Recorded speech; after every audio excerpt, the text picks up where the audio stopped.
Bienvenue dans notre podcast en vidéo réalisé avec la Chambre des notaires du Bas-Rhin. Avec nous dans le studio, maître Anne-Sophie Lallier-Bec pour parler des progrès apportés au notariat et à vos clients grâce à la numérisation, mais aussi pour évoquer les limites du digital. Alors tout d'abord, maître, dans quelle mesure le digital fait-il aujourd'hui partie intégrante du notariat ? Alors, aujourd'hui, le digital a une place entière dans notre profession, puisqu'en fait, ces 10 dernières années, on a énormément progressé. On a fait un bond en avant littéral sur la centralisation des données, tout ce qui était l'archivage numérique, le passage à la signature des actes authentiques électroniques, évidemment les téléprocédures. Et finalement, ce qu'il faut en retenir, c'est que ça apporte énormément de rapidité, de fluidité dans les échanges qu'on a aujourd'hui avec nos clients et évidemment un gain d'efficacité. Aujourd'hui, on ne signe plus sur du papier quand on va chez le notaire ? Non, quasiment plus. Ça reste encore possible, mais les notaires sont passés à la signature des actes électroniques en 2008. Donc ça, c'était le premier bond en avant. On ne va pas revenir sur 1975 avec la création du fichier central des dernières volontés. Les vrais bons, ils ont été faits sur les 10 dernières années. Aujourd'hui, on ne signe quasiment plus d'actes papier.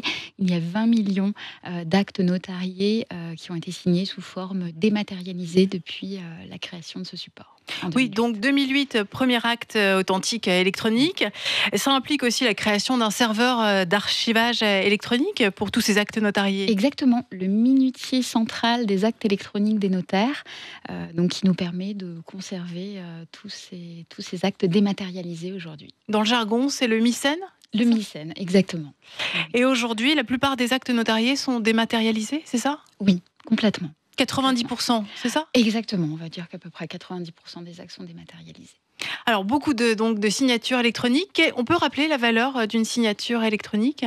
Alors finalement, c'est juste le support qui va changer. On va apporter la même sécurité juridique et la même force juridique qu'avec un acte papier. D'accord, on clique sur signer et ensuite on sélectionne le certificat numérique qui est établi au préalable, c'est ça, auprès d'une autorité de certification ? Alors en fait aujourd'hui, sur un acte électronique, le notaire va faire la lecture en rendez-vous avec ses clients comme auparavant sur le support papier. Et ensuite, au lieu d'avoir une multitude de pages sur lesquelles il fallait autrefois poser ses initiales pour ensuite signer, aujourd'hui on n'a plus qu'une seule signature et l'acte est authentifié. Et donc, cette numérisation s'est aussi accélérée avec la crise Covid, car il a fallu utiliser la visioconférence, signer des actes à distance. Tout à fait. Alors, en fait, je crois que comme tout le monde, la profession a subi un effet de sidération les premières semaines, le temps de comprendre un petit peu ce qui nous tombait dessus, finalement, comme à tous. Et après, fondamentalement, on était prêts. Je crois que ça a été le coup de pouce qu'il nous fallait de la part de nos instances, de la part de l'État, pour nous permettre de passer vraiment à la vitesse supérieure. Donc là, on est rentré assez facilement sur les procédures à distance grâce à la visioconférence, grâce au télétravail. Et finalement, en 2021, c'est déjà 600 000 rendez-vous en visioconférence qui se sont tenus dans le notariat. On se pose aussi la question, dans quelle mesure ces actes notariés sont-ils sécurisés ? Alors aujourd'hui, les actes notariés sont totalement sécurisés, déjà par les process qui sont mis en place par notre instance de contrôle national, qui est le Conseil supérieur du notariat. Les intervenants, on va dire externes, les prestataires, ceux qui nous fournissent les logiciels, qui hébergent nos données, sont évidemment validés et passent toute une série de contrôles au niveau national pour être agréés par la profession. Nous, notaires, nous avons ensuite l'obligation de recourir à ces supports qui ont été validés par notre instance pour travailler. Et pour ce qui concerne la conservation des actes électroniques au MICEN, autrefois et encore maintenant, on avait les actes originaux qui étaient détenus dans les études. Aujourd'hui, les actes qui ont été signés sur support électronique sont détenus sur une multitude de serveurs ultra sécurisés chez le notaire et à différents endroits en France qui sont très éloignés les uns des autres pour garantir une sécurité et une conservation optimale. Oui, si un data center brûle, il y en a un autre. Il y en a un autre qui prend le relais. Qui assure la sauvegarde. C'est pas perdu. C'est non, ça. Jamais. On peut dire tout de même qu'il y a des limites au tout numérique. On pense surtout aux personnes qui se disent mal à l'aise avec le numérique, victimes d'électronisme. C'est quand même 23% des Français qui se disent mal à l'aise avec le numérique. Oui. Alors, effectivement, aujourd'hui, je crois que tout citoyen que nous sommes confrontés confrontés. On a aujourd'hui tout un tas de procédures qui sont dématérialisées au niveau administratif. Je pense par exemple à nos déclarations d'impôts, également à la façon de recommander, de refaire nos pièces d'identité. Tout ça, ça peut parfois effectivement freiner une partie de la population. Comme vous le disiez, on compte aujourd'hui à peu près 800 000 personnes qui disent souffrir d'électronisme. Alors, c'est pas une maladie, hein, bien sûr, mais c'est la difficulté d'avoir accès à Internet. La difficulté soit de réaliser ces démarches en ligne, soit la difficulté d'avoir un accès à Internet, ou carrément le fait de ne pas avoir d'ordinateur, de smartphone, et de ne pas pouvoir réaliser ces procédures. Et en ça, c'est ce qu'on appelle l'électronisme. Et nous, notaires, évidemment, on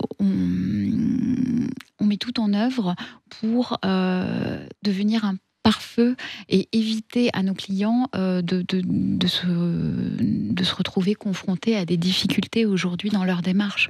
Donc on reste avant tout évidemment des officiers publics ministériels présents sur l'intégralité du territoire national avec un maillage relativement fort, ce qui fait qu'aujourd'hui tout le monde a un notaire à proximité de chez soi qui peut aussi l'aider dans ses différentes démarches pour justement pallier à ce type de difficultés aujourd'hui. Oui, vous effectuez ces démarches pour le client. Vous, le notaire, vous appuyez sur le numérique pour effectuer les actes, voilà, en fait. Exactement. Alors, l'acte authentique et électronique, vous l'avez dit, couplé à la visioconférence, ça permet de se connecter à distance entre client et notaire. Ça a bien servi pendant la crise Covid, ça sert encore aujourd'hui quand on ne peut pas se déplacer. Mais est-ce qu'il y a aussi quand même des limites à la dématérialisation ? Je pense à l'aspect solennel d'un don, une grand-mère qui fait un don à ses petits-enfants. Elle souhaitera peut-être que sa famille soit bien présente le jour J, au moment de la signature chez le notaire. Oui, alors complètement. On va avoir deux types de clients et c'est en ça que le numérique est formidable parce que ça nous permet vraiment aussi de nous adapter en fonction des besoins de notre clientèle. On peut avoir un chef d'entreprise qui est à Bordeaux, qui va faire un investissement à Paris et dont le notaire est à Strasbourg et qui va avoir besoin d'une réactivité, d'une rapidité. Et en ça, l'acte électronique distant, la visioconférence sont des outils formidables. Et évidemment, on reste aussi des notaires de famille pour lesquels, comme vous le disiez, une grand-mère qui va vouloir réunir toute la famille autour d'elle, ses enfants, ses petits-enfants, pour procéder à une donation. Là, naturellement, on va encore se retrouver dans nos offices pour signer les actes avec toute la famille et les accompagner. Oui, bien sûr, aucune machine ne remplace les conseils personnalisés des notaires, ni l'échange humain et physique avec les clients dans vos offices. Merci beaucoup, maître Anne-Sophie Lallier-Bech, pour tous ces conseils et pour toutes ces informations. Merci. Merci.